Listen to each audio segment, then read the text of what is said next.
नमस्कार साथियों। तो चलिए आज के दैनिक जागरण में क्या खास खबरें हैं उन्हें हम लोग एक एक करके देख लेते हैं। और याद रखिए दैनिक जागरण का नेशनल एडिशन है, राष्ट्रीय संस्करण है, तो इसमें आप लोगों को महत्वपूर्ण खबरें ही देखने को मिलेंगी। आप देखिए सिविल सर्विस यानी कि यूपीएससी का रिजल्ट आ चुका है 2023 का फाइनल रिजल्ट की बात कर रहा हूँ। और आप सभी जानते हैं कि दुनिया के सबसे कठिन परीक्षाओं में एक एग्जाम आपका सिविल सर्विस एग्जाम होता है, जो संघ लोक सेवा आयोग के द्वारा करवाया जाता है। तो कानपुर आईआईटी से पढ़े आदित्य श्रीवास्तव सिविल सेवा परीक्षा के टॉपर बने हैं, पहली रैंक इन्होंने हासिल की है। और यूपीएससी ने घोषित किया सिविल सेवा परीक्षा 2023 का परिणाम। और अनिमेश प्रधान दूसरे और डोनोरो अनन्या रेड्डी तीसरे स्थान पर हैं। प्रतिष्ठित परीक्षा के 1016 सफल उम्मीदवारों में से 352 महिलाएं हैं और शीर्ष 5 स्थान हासिल करने वालों में से 3 प्रशिक्षित आईपीएस हैं। और आप देखिए टॉप 10 की बात करें तो आदित्य श्रीवास्तव हो गए, फिर अनिमेश प्रधान, फिर डोनोडू अनन्या रेड्डी हो गई, पी के सिद्धार्थ राम कुमार हो गए, और रूहानी सृष्टि डवास, अनमोल राठौर, आशीष कुमार, नौसीन और ऐश्वर्यम प्रजापति। 4 लड़कियां हैं इस बार टॉप 10 में। और 14,624 उम्मीदवार शामिल हुए थे सिविल सेवा मुख्य परीक्षा में। 2,886 उम्मीदवारों को बुलाया गया था इंटरव्यू के लिए, साक्षात्कार के लिए। 3 स्टेज में होता है ना, प्रीलिम्स, मुख्य परीक्षा और इंटरव्यू, जो एजुकेशन सर्कल प्लेटफॉर्म है हमारा। और आप देखिए कि इस पर भी सिविल सर्विस एग्जाम की तैयारी कैसे करें, इस प्लेलिस्ट की सूची में जाएंगे तो आप लोगों को यूपीएससी एग्जाम से जुड़ा हुआ एक एक सवाल का जवाब बहुत ही आसान शब्दों में मिल जाएगा आप लोगों को। नौसेना ने अरब सागर में पकड़ी 940 किलोग्राम ड्रग्स की खेप। और यह भी आप देखते हैं कि पकड़ती रहती है, मिलती रहती है, लेकिन मालूम नहीं चलता है कि गई कहाँ है उसके बाद, मिलने के बाद। तो भारतीय नौसेना ने पश्चिमी अरब सागर में 940 किलोमीटर ड्रग्स की खेप जब्त की है। कनाडा के नेतृत्व वाले संयुक्त कार्बल सीटीएफ 150 की सहायता से यह कार्रवाई की गई। सीटीएफ 150 दुनिया की सबसे बड़ी अंतर्राष्ट्रीय नौसैनिक साझेदारी सीएमएफ के तहत 5 टास्क फोर्स में से एक है। भारतीय नौसेना ने पहली बार आप देखिए सीएमएफ के सदस्यों के रूप में ड्रग्स की बरामदगी की है। देखिए अरब सागर की बात करें तो आप लोगों को ये अरब सागर देखने को मिलेगा, ये बंगाल की खाड़ी आपको देखने को मिल जाएगी। ड्रोन लाइसेंसिंग को आसान बनाएगी सरकार। नागरिक उड्डयन सचिव बुमलुनमंग वुल अलान ने कहा है कि ड्रोन के सार्वजनिक और औद्योगिक इस्तेमाल के लिए अलग अलग नियम बनाए जा रहे हैं और सरकार की मंशा है कि सभी सेक्टरों में ड्रोन का समान विकास हो और ड्रोन के पायलट लाइसेंसिंग के नियम को भी आसान बनाया जाएगा। और वुल अलान ने कहा कि ड्रोन के इस्तेमाल के लिए नियम बनाने का काम चल रहा है। छत्तीसगढ़ में आप देखिए, छत्तीसगढ़ के कांकेर में 29 नक्सली ढेर हो गए हैं। और देखिए एक और बात बता दूं आपको, अगर हम लोग नक्सलियों की बात करते हैं ना तो ये हमारे ही देश के लोग हैं, बस आप देखेंगे कि अलग रास्ता इन्होंने अपनाया हुआ है। क्या अपनाया हुआ है? अलग रास्ता अपनाया हुआ है। 25 लाख का इनामी नक्सली शंकर राव भी आप देखते हैं कि आप लोग इसकी स्क्रीन भी पे फोटो भी देख रहे होंगे आप लोग। अब आप कहोगे कि नक्सल होता क्या है? तो नक्सलवाद शब्द की उत्पत्ति पश्चिम बंगाल के नक्सलवाड़ी गांव से हुई थी और भारतीय कम्युनिस्ट पार्टी के नेता चारू मजूमदार और कानू सन्याल ने 1967 में सत्ता के खिलाफ एक सशक्त आंदोलन शुरू किया था। और मजूमदार चीन के कम्युनिस्ट नेता माओ से तुंग के बड़े प्रशंसक थे। इसी कारण आप देखिए नक्सलवाद को माओवाद भी कहते हैं। क्या कहते हैं? माओवाद भी कहते हैं। एक बार आप लोग छत्तीसगढ़ चलिए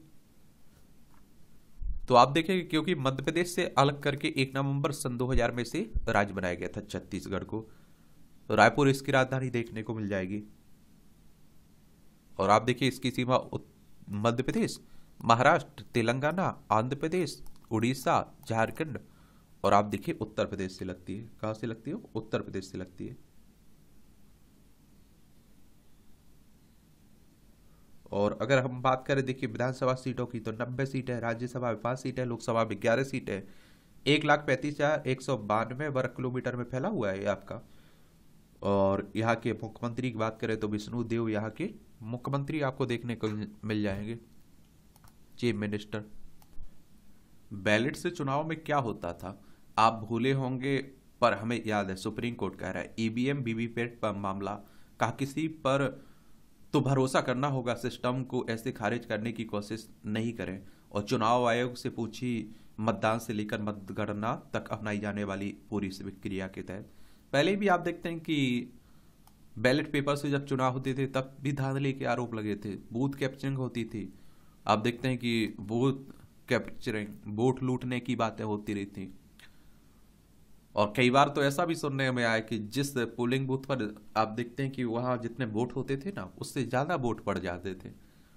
अगर देखिए चुनाव आयोग की बात करें तो इलेक्शन कमीशन ऑफ इंडिया की बात हो रही। भारतीय निर्वाचन आयोग एक संवैधानिक संस्था है। संविधान के अनुच्छेद 324 के तहत चुनाव आयोग की स्थापना की बात की गई है। 25 जनवरी 1950 में स्थापना हुई थी। नई दिल्ली में इसका हेडक्वार्टर देखने को मिलेगा। सुकुमार सेन पहले मुख्य चुनाव आयुक्त थे। और जो विधानसभा, राज्यसभा, लोकसभा, राष्ट्रपति, उपराष्ट्रपति के चुनाव होते हैं ना, ये चुनाव आयोग ही करवाता है। और आपके राज्यों में जो स्थानीय चुनाव होते हैं, नगर पंचायत, नगर पालिका, नगर निगम, और देखिए पंचायतों के, जिला पंचायत के, ब्लॉक पंचायत के, ये आप देख जनपद पंचायत के, ये सब के लिए हर राज्य में उनका स्थानीय चुनाव आयोग होता है। एक तरह से मध्य प्रदेश में मध्य प्रदेश निर्वाचन आयोग, उत्तर प्रदेश में उत्तर प्रदेश निर्वाचन आयोग वो देखभाल करता है। और सुप्रीम कोर्ट की बात करें तो हमारी सर्वोच्च अदालत है। संविधान के अनुच्छेद 124 के तहत सुप्रीम कोर्ट की स्थापना की बात की गई है। 28 जनवरी 1950 में इसकी स्थापना हुई थी। अमेरिका के NSA सुलीवन ने भारत का दौरा टाला। भारत का दौरा। अमेरिका की राष्ट्रीय सुरक्षा सलाहकार जैक सुलीवन ने 17 अप्रैल से 2 दिवसीय अपना बहुप्रतीक्षित भारतीय दौरा टाल दिया। सुलीवन ने ईरान इजरायल के बीच हालात को देखते हुए इस यात्रा को टाला है। उनकी भारत के NSA अजीत डोभाल के साथ द्विपक्षीय वार्ता होनी थी ना, तो उसी को लेकर बातें हो रही। रामदेव ने कोर्ट से माफी, कहा उत्साह में हो गई गलती। भ्रामक विज्ञापन के मामले में सुप्रीम कोर्ट के अवमानना नोटिस पर सामना कर रहे योग गुरु बाबा रामदेव और पतंजलि आयुर्वेद के प्रतिबंध निदेशक आचार्य बालकृष्ण ने मंगलवार को सुप्रीम कोर्ट से बिना शर्त माफी मांगी। बाबा रामदेव ने कहा है कि वह बिना शर्त माफी मांगते हैं और उनसे काम में उत्साह में गलती हो गई है। आप खुद सोच के देखिए, अगर सुप्रीम कोर्ट ना हो ना तो क्या स्थिति बनेगी। क्योंकि आप देखते हैं कि बाबा रामदेव ने कई भ्रामक विज्ञापन चलाते रहते हैं, कई बीमारियों के इलाज की बात करते रहते हैं। कोरोना महामारी में देखिए दुनिया प्रभावित थी, वो मजाक उड़ा रहे थे, उसका डॉक्टरों का मजाक उड़ा रहे थे। और आप देखते हैं कि सरकार के मंत्री उनकी जो कोरोना की वैक्सीन बनाने का दावा कर रहे थे, बाद में प्रतिबंध लगा दिया गया। उसे आपने देखा होगा कि हमारे मंत्री, स्वास्थ्य मंत्री और नितिन गडकरी साहब, उसमें आप देखते हैं कि उनका लॉन्च करवा रहे थे, लेकिन सुप्रीम कोर्ट हंटर चला रहा अभी।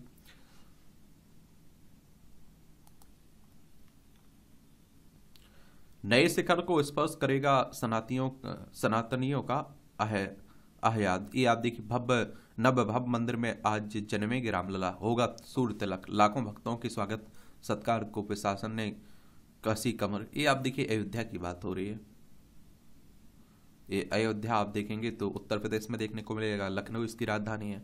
अंतर्राष्ट्रीय सीमा नेपाल से लगती राज्यों में बिहार हो गया, झारखंड, छत्तीसगढ़, मध्य प्रदेश, राजस्थान, हरियाणा, हिमाचल प्रदेश, उत्तराखंड और दिल्ली से लगती है। 8 राज्यों से लगती है और ये केंद्र शासित प्रदेश दिल्ली से लगती है। विधानसभा में 403 सीटें हैं, विधान परिषद में 100 सीटें हैं, राज्यसभा में 31 सीटें हैं, लोकसभा में 80 सीटें आपको देखने को मिल जाएंगी। राजनीति की दृष्टि से काफी महत्वपूर्ण है आपका उत्तर प्रदेश। अब आप देखिए कांग्रेस नेता रणजीत सुरजेवाला के चुनाव प्रचार करने पर 48 घंटे रोक। हेमा मालिनी पर अभद्र टिप्पणी मामले में चुनाव आयोग ने उठाया एक कदम।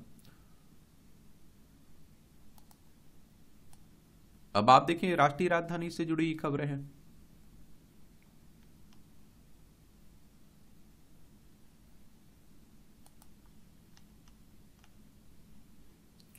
अरविंद केजरीवाल के दिन बुरे चल ही रहे हैं। अब आप देखेंगे सब राजनीति की खबरें, राजनीति में दिलचस्पी हुआ करें तो आप लोग पढ़ सकते हैं। 1998 के लोकसभा चुनाव में सौम मरांडी को नो वोट से भी जीत मिली थी। वह बिहार अब झारखंड की राजमहल सीट से भाजपा के प्रत्याशी थे। उन्होंने कांग्रेस प्रत्याशी थॉमस हंसदा को हराया था। सोचिए, बहुत कम मार्जिन।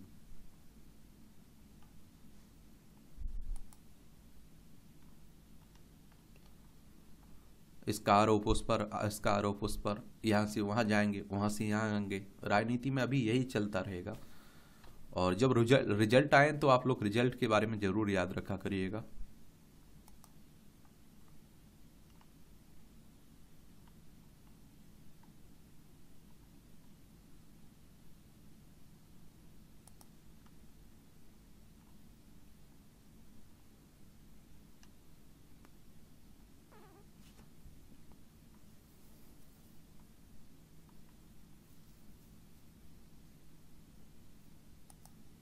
सफलता के आकाश पर लखनऊ का आदित्य, इनका जन्म तिथि है, आप देखेंगे कि 29 जनवरी 1998। हाई स्कूल 2012 में की 97.8% से, CMS अलीगंज से। इंटरमीडिएट 2015 में की 97.5% से। और बीटेक एमटेक किया हुआ है इन्होंने इलेक्ट्रॉनिक इंजीनियरिंग में 2014 में। 10 CGPA और IIT कानपुर टॉपर्स रहे। पिता ने IAS बनाने का देखा था सपना, वो बन गए। युवाओं की ऊंची उड़ान, संघ लोक सेवा आयोग द्वारा घोषित सिविल सेवा परीक्षा 2023 के अंतिम परिणाम में इस बार भी छोटे शहरों के युवाओं ने सर्वोच्च स्थान पर अपनी उपस्थिति दर्ज की है।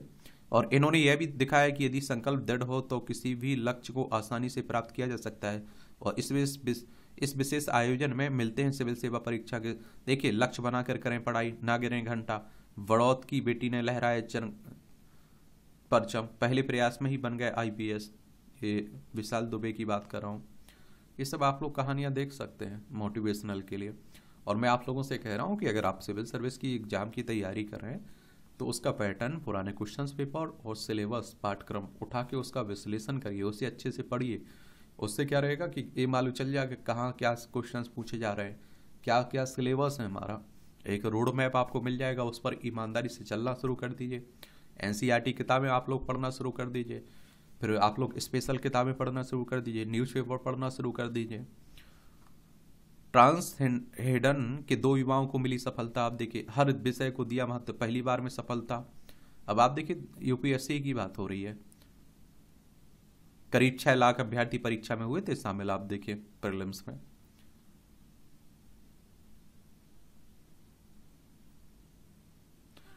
राष्ट्र निर्माण के लिए भगवान राम के मूल्यों को अपनाएं, हमारी राष्ट्रपति साहिबा कह रही हैं।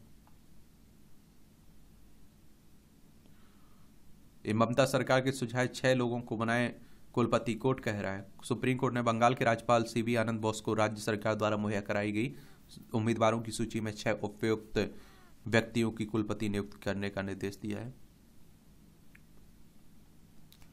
5 दशक बाद 79 वर्ष के रेल कर्मी को मिला न्याय। इलाहाबाद हाईकोर्ट ने रेलवे के सीनियर रक्षक की सेवा समाप्ति संबंधी आदेश को अवैध करार देते हुए रद्द कर दिया। कोर्ट ने कहा, याची सेवा जनित सभी परिलाभ पाने का हकदार है।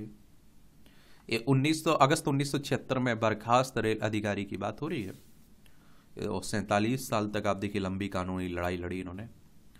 निर्णय लेते समय गरीब और पिछड़ों के हितों का रखें ध्यान, हमारी राष्ट्रपति साहिबा कह रही है। कम खर्च में बचत कर दिव्यांग का जीवन बना रही सुगम। अब तक नव चेतना सोसाइटी ने 70 दिव्यांगों को उपलब्ध कराए कीमती मंग। बेटियों के लिए कौशल विकास केंद्र भी खोला है। अंतरिक्ष मिशन को 2030 तक मलबा मुक्त बनाने का लक्ष्य, भारतीय अंतरिक्ष अनुसंधान संगठन इसरो के प्रमुख S स्वामीनाथन कह रहे हैं। और देखिए, अगर हम लोग बात करें इसरो की, तो हमारी अंतरिक्ष एजेंसी है इंडियन स्पेस रिसर्च ऑर्गेनाइजेशन। इसकी स्थापना की बात करें तो 1969 में हुई थी, 15 अगस्त को। बेंगलोर कर्नाटक में इसका हेडक्वार्टर देखने को मिलेगा।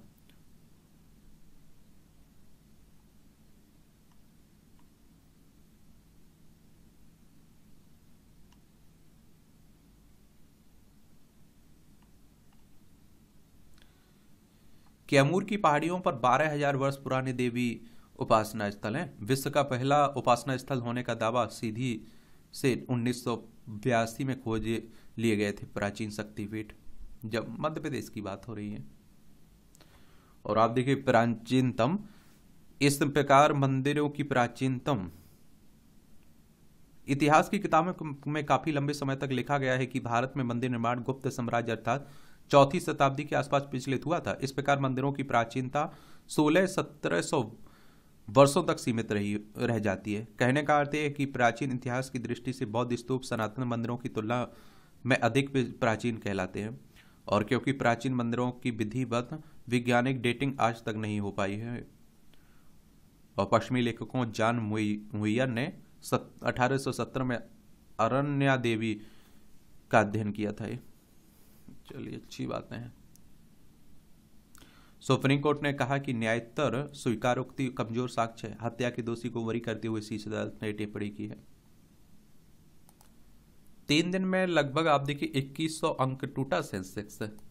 और इजराइल ईरान तनाव के चलते मुनाफा वसूली कर रहे निवेशक, रुपया भी रिकॉर्ड निचले स्तर पर पहुंचा है। वर्ष 2028 तक बेरोजगारी दर में 0.79% की कमी संभव है। ORF ने कहा कि बेरोजगारी दर मौजूदा 4.47% से घटकर 3.68% रह जाएगी।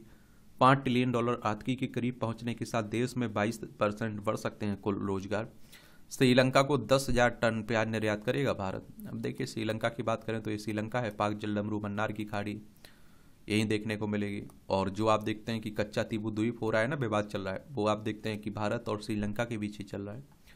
महिंद्रा ने पेश की 9 सीटों वाली बोलेरो नियो प्लस। और अप्रैल के पहले पखवाड़े में पेट्रोल की बिक्री बढ़ी। केंद्र सरकार ने कच्चे तेल पर अप्रत्याशित लाभ कर बढ़ाया। अब तक आप देखिए 3.10 करोड़ टन चीनी का उत्पादन किया गया। IMF ने भारत के विकास दर का अनुमान को बढ़ाकर 6.8% किया।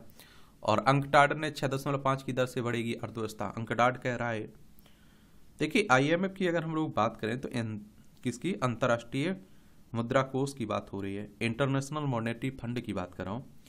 इसका हेडक्वार्टर कहाँ देखने को मिलेगा, वॉशिंगटन DC USA में देखने को मिलेगा। इसकी स्थापना कब हुई थी, 27 दिसंबर 1945 में। अगर देखिए हम लोग बात करें इसके सदस्यों की तो 190 सदस्य हैं इसमें।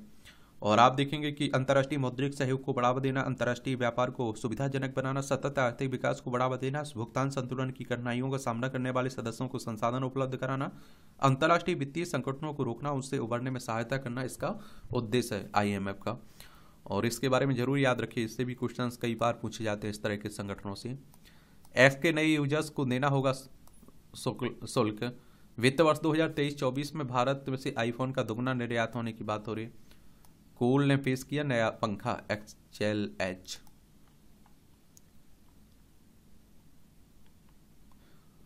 मस्क की स्टारलिंक की लाइसेंस अर्जी पर काम जारी है।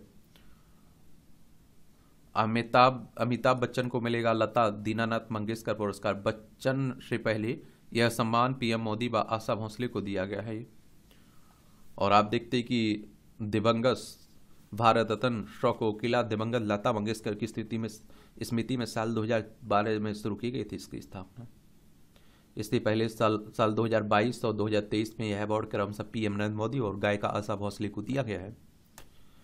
और अमिताभ को यह पुरस्कार लता मंगेशकर के पिता दीनानाथ मंगेशकर की 82वीं पुण्यतिथि के मौके पर 24 अप्रैल को मुंबई में दिया जाएगा।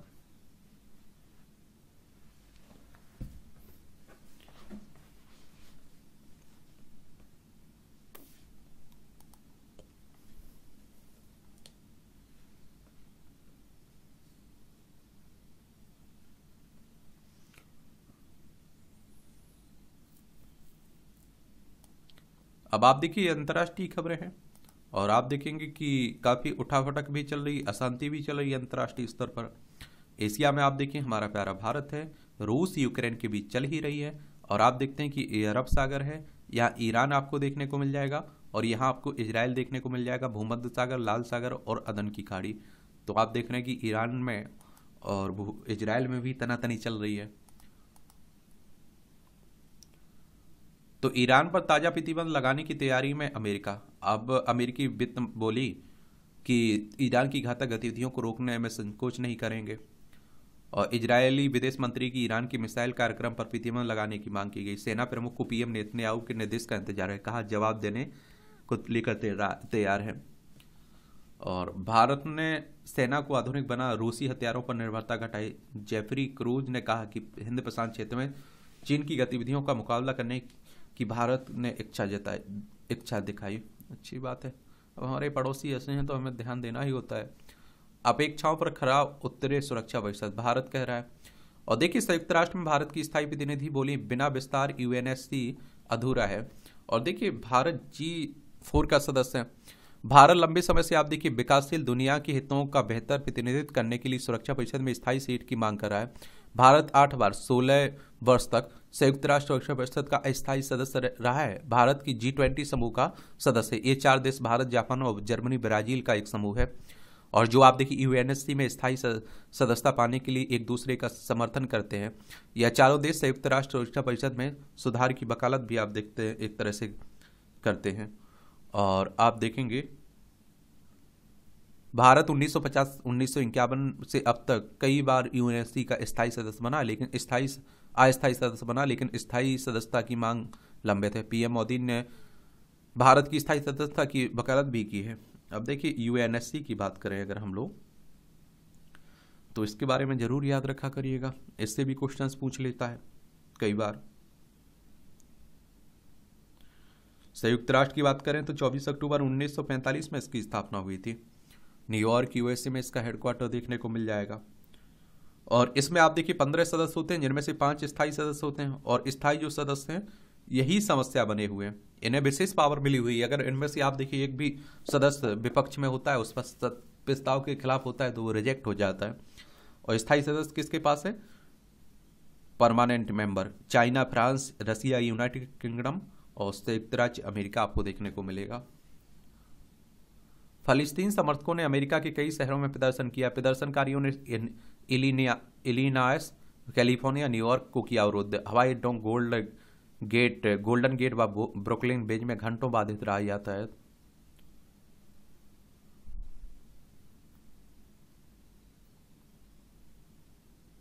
और प्रदर्शनकारियों ने इजरायल और हमास युद्ध में तत्काल संघर्ष विराम का आह्वान किया है। अमेरिका में हिंदुओं पर हमले की घटनाएं बढ़ी हैं, श्री थानेदार कह रहे हैं। तुर्की के रास्ते दक्षिण अमेरिका जाने वाले भारतीयों के लिए ईटीवी जरूरी है। ये इलेक्ट्रॉनिक एयरपोर्ट ट्रांजिट वीजा की बात हो रही है। डेनमार्क की 400 वर्ष पुरानी ऐतिहासिक बिल्डिंग में आग लग गई है।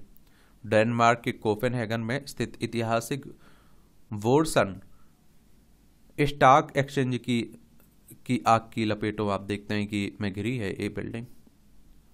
और इसका निर्माण की बात करें तो 1620 में किंग क्रिश्चियन चतुर्थ द्वारा व्यावसायिक इमारत के तौर पर कराया गया था।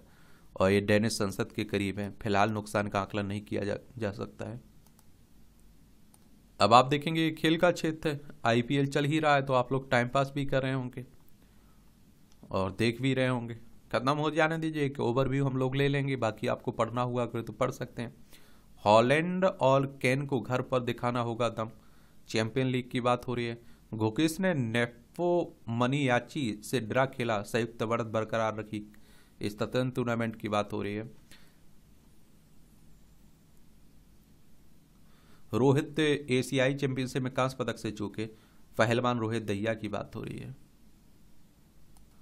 यूनान में पेरिस ओलंपिक की जलाई गई लॉ। स्वस्थ रहें, क्योंकि कहते हैं ना कि स्वस्थ बिना रहे कुछ काम नहीं हो सकता है, तो हर हाल में स्वस्थ रहिए।